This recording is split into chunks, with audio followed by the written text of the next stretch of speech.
Alright, so last time I did a post-production commentary, people were like, dude, you're going way too fast. So I'm gonna take my time this time. Click. So, last time, I forgot to get this first memory prism. Holy cow, that was such a bummer. When you replay this chapter, a lot of times, like, somebody worded it back, I think it was Card Cafe, he was like, when you replay the chapter, you see that one, you don't acknowledge that first one because you feel like you've gotten it already.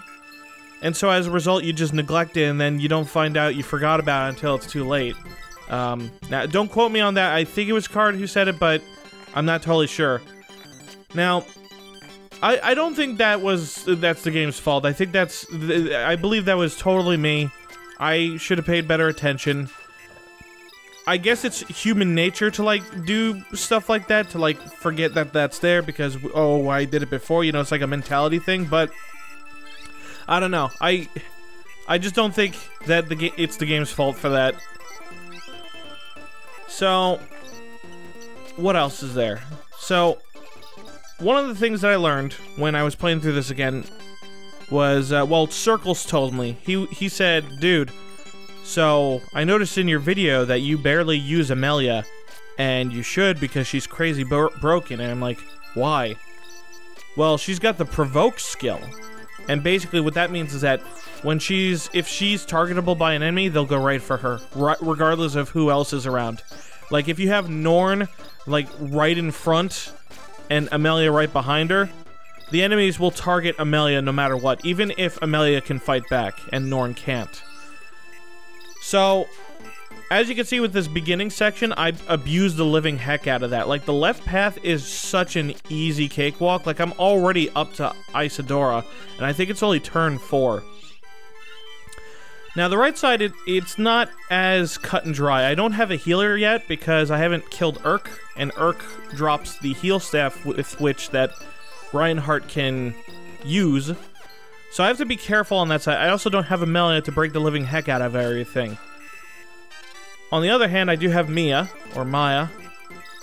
Interesting that this hack, which is based on Phoenix Wright Ace Attorney, has a character named Maya in it, you know? Or Maya. I don't know how to pronounce Japanese words, man. I'm sorry. Anyway, she breaks the living heck out of this side because she's just so crazy overpowered. Now that we've killed Urk, you know, it's all cool and dandy because now Reinhardt has a nice heal staff.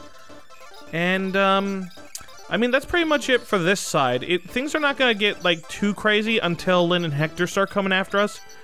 It's worth noting that I did not do a save stateless run of this chapter. Oh, you're going to see me do some weird stuff here. Like, look at that. I went right in for that druid. But, you know, that sage doesn't move. I do a lot of weird stuff, and that's because I use save states in this run. This was not save stateless.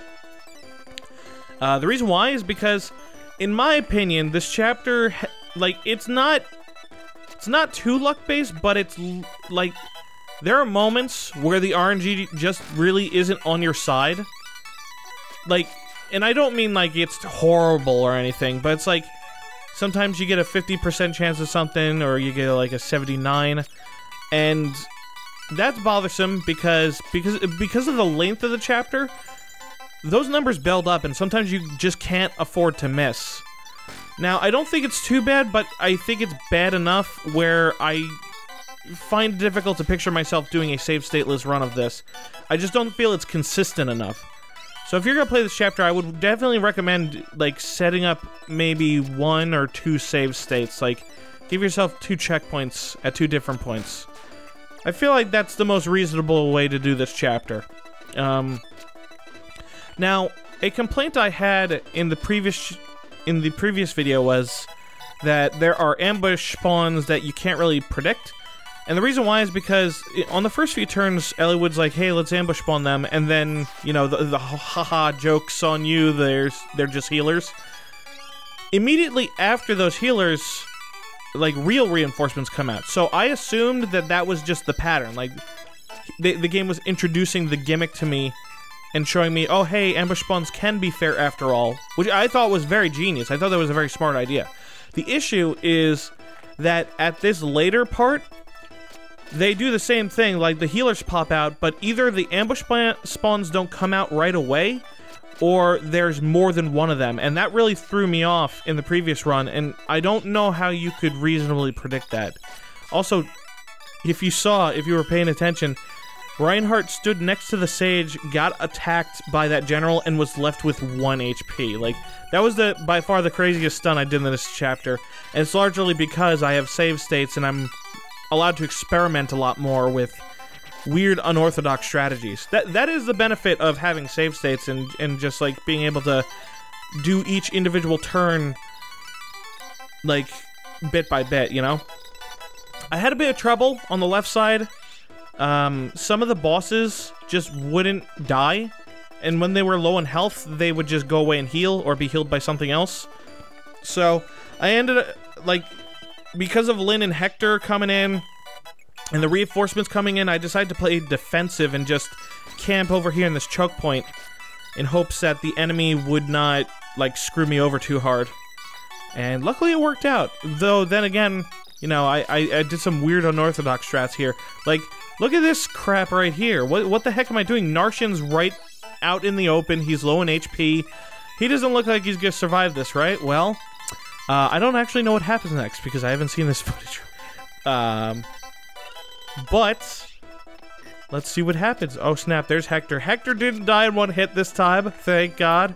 You know, he actually got to be a threat, and holy cow.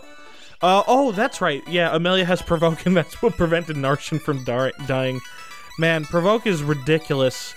Like, Circles was like, dude, Provoke is just broken, and I can see what it means. Like, it just ruins the enemy AI. It's, like, not even fair. Like, imagine if you could do that in, like, player versus player.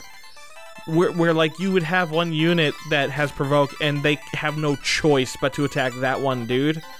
That would feel so crappy. I think the way it would work in, like, PvP, I'm just going off on a random tangent here. I feel like in a PvP environment, Provoke would work like this. You can attack the person with Provoke, but nobody else. Like, if you're going to attack any unit, it has to be them. Otherwise, you can do any other action, so long as it's not attack. I think that'd work out. I think that'd be pretty cool. Also, I did a pair up here, like, and I didn't, like, I kind of regret it. I did a couple pair up strats here. Throughout the chapter. I don't remember exactly when and where, but generally speaking, I don't find pair up all that useful. Like, you do get a stat boost when using pair up, but you're also down one extra unit essentially, like, because you're combining the two units and you're not getting a lot of benefits. Now, you can switch between the two units, and, you know, that's cool and all, but really the main use of pair up is that when you pair up with cavalry, they give you extra move, and also you could just use pair up to ferry certain units over to certain places you want.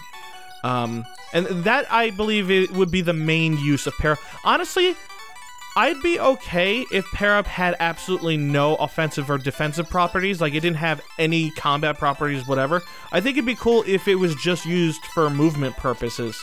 Like, I don't know, I find that kind of an interesting way to handle it.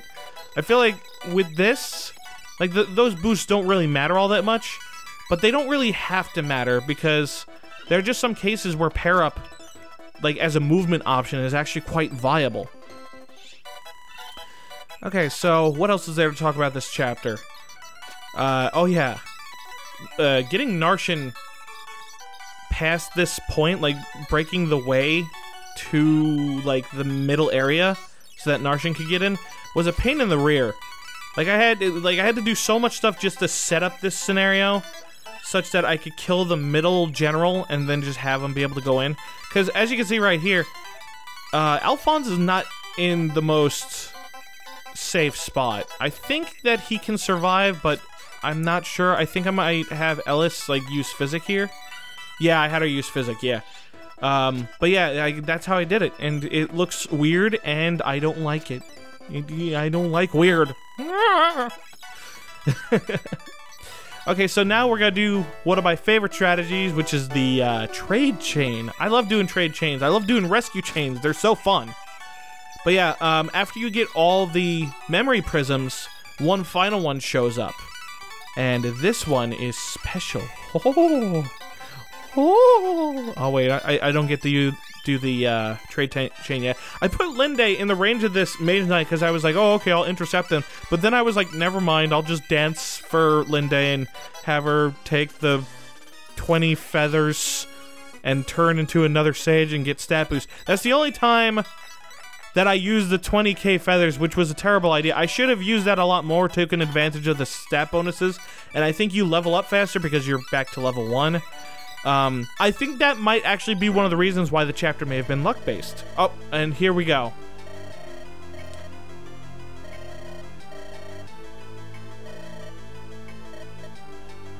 And there we go. It was Duffer all along who killed Dorcas. Oh, man. Oh, this crap.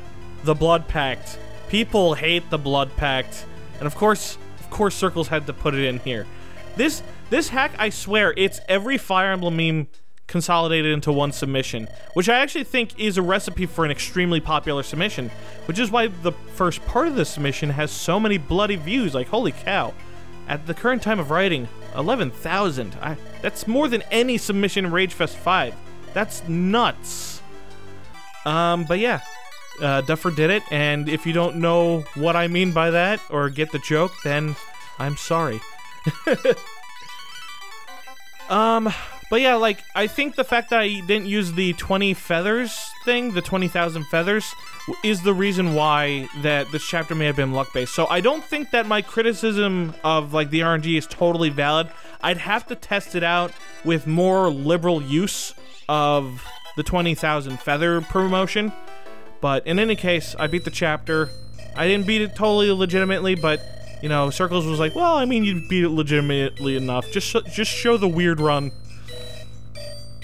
So yeah, Eliwood here. He's like, everyone I ever cared about is dead. The game kind of even the game knows that this was a stupid, like, excuse for a battle. Honestly, Eliwood, you got what you deserved. You were cool in FE7, but you are a total friggin' moron in this. Like, why is it that the tactician from FE7 is, like, the only one capable of making good decisions? Haven't you read Eliwood's supports? He's actually a quite, you know, savvy fellow, you know? Ah, well, whatever. He was also naive, so maybe... Actually, that doesn't make sense either. This seems like the exact opposite of what he would do.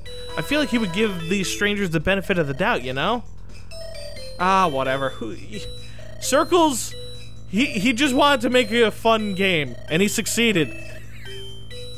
I don't think he was like going all crazy for like the writer award or anything. So long as we have a reason for things happening, I think that's satisfactory for most people. But yeah, like right here. Sorry if I'm going through the text so fast. I'll just summarize what's going on. They got a piece of the Mill's turn wheel. Oh snap! Objection. And they're like, oh snap, they could go back in time and undo the damage. And then Veronica, oh snap, with her crazy hat piece is like, don't use it. Weird stuff will happen. Like, if you want to find out, like, you're trying to figure out who killed Dorcas, but you should be wondering, why did he have to die? Yeah, right here. And I'm just like, because somebody didn't like him?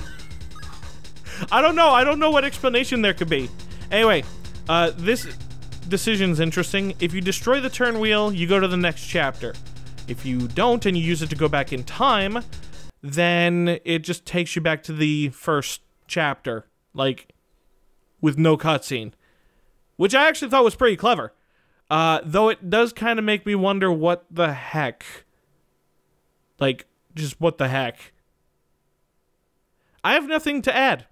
These ambush bombs just don't do it for me. In this map I should be caught by 3.